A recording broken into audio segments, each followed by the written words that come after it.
A lot of students came to me regarding queries regarding attire, what should we wear for our interview, what kind of sari, what kind of outfit we should wear, and how we should start. So I will try to take more sessions on further details, but today we will deal with two major things. Firstly, the attire, and secondly, how to start the preparation. Firstly, very congratulations to all of you who have started, who have cleared mains and have started their very important phase of life, preparation for interview. So, firstly, regarding attire, don't over stress over what sari to wear, what dress to wear. Fine. So, you should, this is a topic which is of moderate importance, and you should give it moderate importance only. So, your time and effort regarding this question should be moderate. Don't over waste your time. I have seen people spend hours and hours discussing about what to wear, which suit to wear, which suit to wear, and they'll go shopping and wasting a lot of time. Don't do that. For girls, uh, it's preferable if you wear sari, and sari should be of a light pastel color, not very bright, not very what do you say, which it should not be very shiny or blingy. So it should be a normal sari because it's winters. You can wear a silk sari in beige color, in any pastel shade, or plain sari. It should not have too much of flowers and golden zari work and everything. A thin border will do. So thin border silk sari is the best of pastel or any light color or plain color. Even if it is blue, it should be plain blue. And it's better to have, because it's winters, you can have a 3/4 sleeves. And if you're not comfortable in saris, then you can go for salwar suit, and because it's winter, you can even go for woolen salwar suits. This is also good. And some people say that they will like to wear western suits. I'm not much pro to that idea, though it's okay. Many people might have done it, but I'm not sure, because in an interview board they will like to see a person who can be officer like, and somehow the culture has developed whereby female officers wear either suits or saris. So it's fine if you just want to uh, be into that image and look like that. It's better if you can wear a suit or a sari. But I'm not opposed if somebody has the guts and the confidence to match up something different, then of course they can wear. Don't wear too much of jewelry. Simple earrings and a chain in the neck is fine. Don't wear too many rings, or especially the horoscopic rings, like the stone rings that some people wear because of astrological advice. Try not to wear them, because it gives a kind of impression about your personality, about your gullibility, about your fears. So and not too much jewelry. Shoes, sandals, whatever you wear should be not too high heels. It should be moderate so that you are comfortable and you don't slip. And of course, black or any pastel color will do. Watch, simple watch you can wear. Don't go for very very smart watches, because then the guard might ask you to remove your watch. So this is something. And if you have open hair, if you have short hair, you can keep your hairs open. But if you have long hairs, you can tie it into a bun or a ponytail. So for girls, this is it. And if you put a bindi, it gives you a sense of maturity. So maybe you can go for a bindi if you want. Don't do not much of a makeup. Simple, go simple as you can, and as decent decent and graceful as you can. And if you are feeling very cold, because some of the friends who are from South India may not be very comfortable with the cold in Delhi, so they may even have a jacket of any simple design and color, so they can wear it over their sari. This was for girls. And for boys, it's preferable that you wear suit or a so because it's winters, so you can definitely go for a suit. Avoid three pieces, because that's more of a functional or a festive thing. So simple shirt of any light shade, like white or light blue or a cream color, they do fine. And the matching coat and pant. So coat and pant can be of blue color, dark blue color, black color, gray color. These colors look fine on a boy, and you can wear a tie matching. So generally the formal way is to have a maroon tie or a stripped tie, so you can go for that. Normal tie you can wear.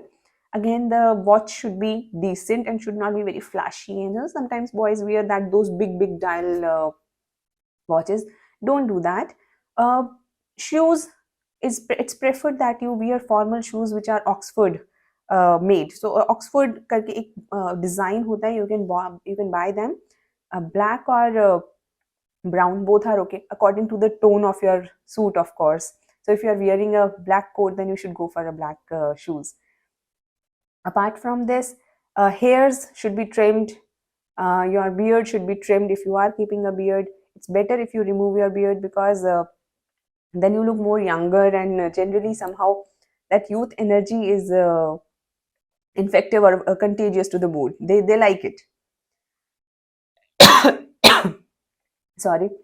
So this was about the attire, and don't waste too much time. So decide what you want to wear, a sari or a suit, whatever, or a coat pant, whatever you want to wear. Decide the color you decide. Go and buy not very expensive, not very cheap, moderate. So moderate wear you can buy. Sorry, somehow I ate something and it has stuck. So this is regarding attire, and secondly, how to start preparation. So for preparation, the first thing that you have to do is don't stress out and panic. It's a very, what do you say, a celebratory kind of a moment for you, that you have cleared one of the most difficult phase of UPSC, that you have cleared mains, and yeah, now you are entering into a new phase of your preparation interview, and your chances of getting selected are high now. So celebrate that victory for your first. So victory should be celebrated by doing more hard work. So more hard work in the sense that, firstly, don't panic, but strategize.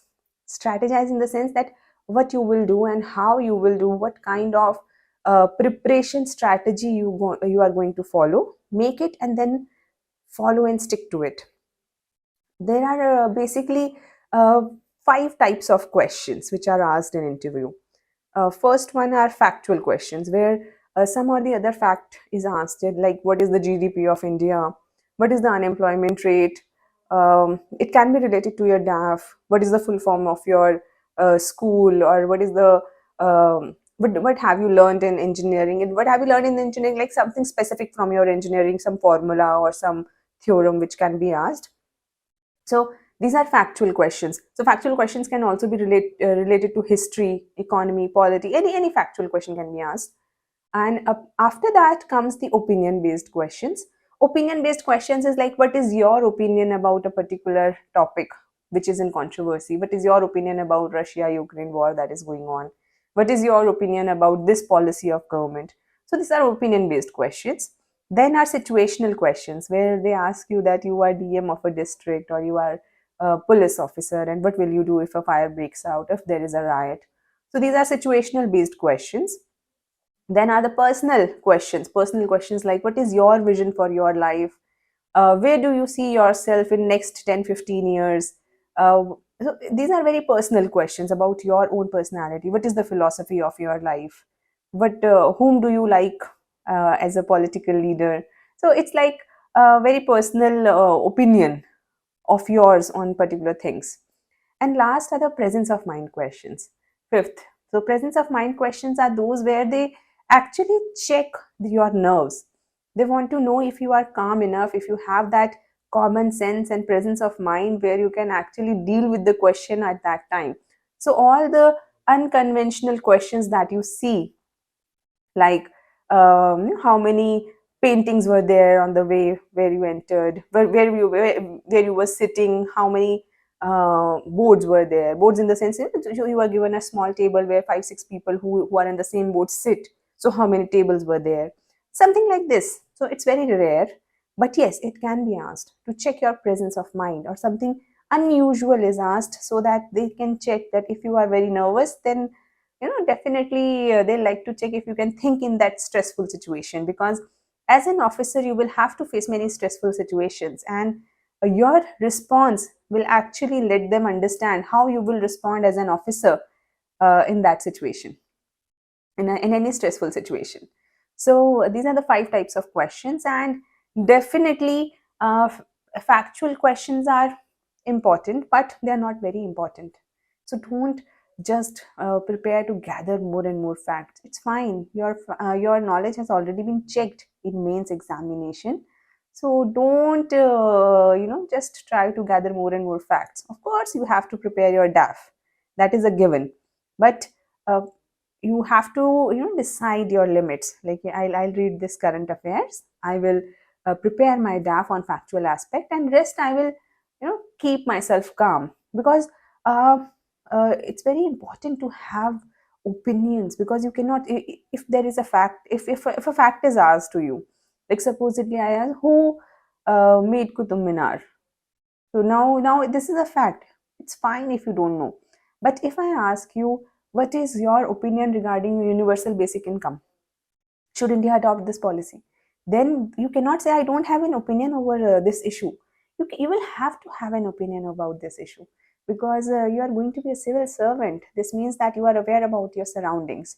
So, in that situation, you will have to answer. You cannot say no regarding a situational answer. You cannot say no regarding your personal question. So, if somebody asks you, what is your vision about your life, or what is your vision about India? You cannot say, I don't have any vision. You will have to answer. And similarly, the presence of mind question. So all these four types of questions, apart from just factual question, all these 4 types of questions you will have to answer, and this will reflect your personality. You cannot say no. So in that situation, it's better that you deal or give most of the time to these questions. And how to do it?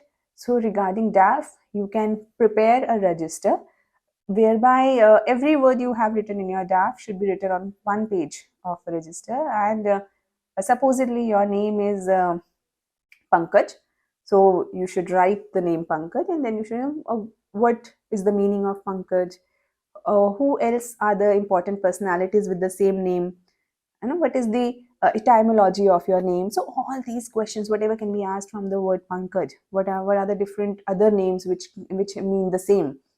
You can think about like 10-15 questions regarding your name, similarly regarding your address, similarly regarding your district. So district, you should know who is the MP of your district, MP, MLAs of your district, your DM of your district, and if how many wards are there, and what is the geography of your area, economic, if there is any special economic activity that is famous of your area, and like sex ratio, area, general, all the factual information that you can gather from there. Any specific controversy that is going on regarding your place of living. Similarly, your school, your educational background, your graduation. So prepare whatever is there. So you have written, supposedly you have done your MBBS. So you can write your graduation, and then you can write regarding the questions. Firstly, why do you want to switch uh, from your graduation subject to the civil services? Now you can so if you are a doctor, then definitely you can be asked about the COVID situation, the vaccines, the difference between COVID shield and the Covaxin, and the other vaccines that were there. So all these questions can be asked to you, and they are relevant to your what you have already written in your DAF. So this is one. You can prepare whatever factual information is associated with your DAF, and you should not devote more time. It's like 4 5 days, 1 week is enough to prepare all the questions and the answers regarding DAF. After that, move on to the current affairs and forming your opinion, situational, personal questions, preparing them. And for all these questions, it's better that you devote more time in thinking rather than writing, because it's not a mains exam now. It's a exam of how you speak, how you articulate, and how you present the information that you already know. So for this, I will always suggest that uh, for all these four types of questions, rather than writing, you try to speak more and more over them. None of your answers should exceed more than 45 seconds to 1 minute or 1 minute 15 seconds, not more than that, because long answers are not appreciated generally, because people get bored. And whatever you want to speak, speak in a prioritized manner, whereby most important point should come first and less important at the last. So these are some tips how you can start your preparation. Of course, I will try to come again for more such sessions. If you have some doubts, I will like to take some doubts, because I want to keep it as interactive as possible.